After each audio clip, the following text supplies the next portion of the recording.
Épisode 4. Les pierres du sentier. Scylla l'attendait comme si elle avait entendu son pas avant même qu'il existe. « Tu as grandi ?»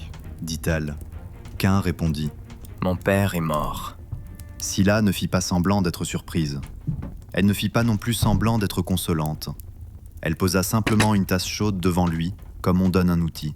« Le Val t'ouvre la main, » dit-elle. C'est comme ça qu'il garde les gens, en les laissant seuls. Cain fixe la vapeur. Ils veulent que je prenne femme. Scylla haussa un sourcil. Et toi, tu veux quoi ? La question était simple, trop simple. Cain avait envie de répondre « Je veux une carte, je veux une règle, je veux que le monde cesse de changer ». Il dit « Je veux savoir ce qu'il y a au-delà. » Scylla resta un moment immobile, puis se leva. « Viens. » Ils marchèrent longtemps sous les arbres. Le sol devenait plus sombre, les oiseaux plus rares, la lumière comme filtrée à travers un tissu épais. Le sentier n'était pas un chemin, c'était une idée de chemin. Un passage qui existait parce que quelqu'un l'avait voulu autrefois et qu'on avait ensuite fait semblant de l'oublier. Puis ils arrivèrent aux pierres. Des blocs dressés, irréguliers, comme des dents sorties de la terre. Certaines portaient des marques, des incisions anciennes, des spirales, des lignes qui se croisent, et un symbole que Cain n'avait jamais vu d'aussi près. Une sorte de flamme ou de rayon. « La lumière » murmura Cain. Scylla posa sa main sur une pierre. Pas la lumière d'Audran, pas celle des vitraux et des mots. Une vieille forme, une vieille peur. Cain sentit son souffle se raccourcir. Il ne savait pas pourquoi. Il ne savait pas ce qui le frappait exactement. Mais quelque chose, dans l'air, au-dessus des pierres, au-dessus des collines, avait la densité d'un mauvais souvenir. Il leva les yeux.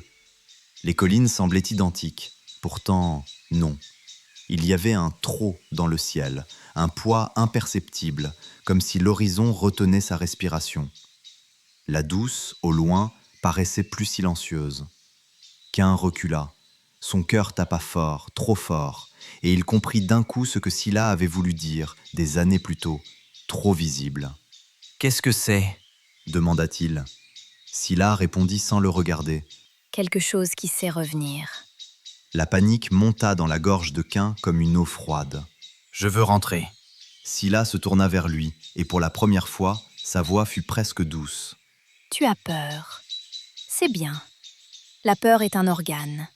Elle te dit que tu es vivant. » Cain avait honte, honte de trembler, honte d'être faible devant des pierres. « Je ne veux pas avoir peur. » « Tu en auras, dit Scylla. Mais je peux t'apprendre à la porter. » Elle posa dans la main de Cain sa pierre polie, la même ou une autre, il ne sut pas.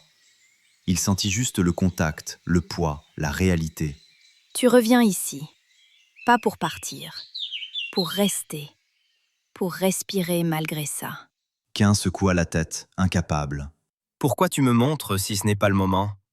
Scylla fixa les collines. « Parce que tu as 17 ans maintenant, et parce que ton père est mort. Le Val a fini de t'excuser. Il va commencer à te réclamer. » Ils redescendirent. Cain n'osa pas se retourner. Il avait l'impression qu'en regardant trop longtemps, quelque chose, là-haut, pourrait le remarquer. La vie continua, comme elle continue toujours. Cain se leva chaque matin. Il reprit les chants. Il parla au doyen quand il le fallait. Il donna au prêtre de quoi manger, au cas où. Il évita Lise, où il la croisa sans savoir quoi dire.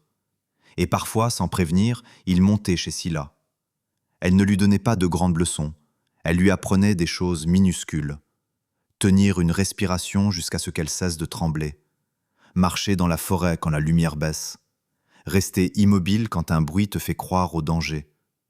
Regarder les collines sans baisser les yeux. « Tu ne dompteras pas la peur, » disait-elle. « Tu vas juste apprendre à ne pas lui obéir tout de suite. » Au début, Cain rentrait vidé, le corps épuisé comme après une course. Puis, semaine après semaine, il revint un peu moins cassé. Il ne comprenait toujours pas le monde, mais il commençait à comprendre son propre corps. Un soir, en rentrant, il passa devant le temple. La cloche était silencieuse, le vitrail noir. Il s'arrêta, sans raison. Il écouta. La douce coulait, et dans son bruit, il y avait un détail, une irrégularité, comme un souffle qui se retient. Les chiens au village n'aboyaient pas. Qu'un sentit alors quelque chose de net, de calme, de glacé. Pas une voix, pas une prophétie, une certitude. Il posa la main sur la porte du temple. Le bois était froid. Il regarda les collines, et sans pouvoir l'expliquer, il sut. C'était le moment. Pas parce qu'il avait reçu un signe spectaculaire, parce qu'il n'avait plus d'excuses en lui, parce que rester soudain lui fit plus peur que partir. Et cette peur-là, enfin, il savait la porter.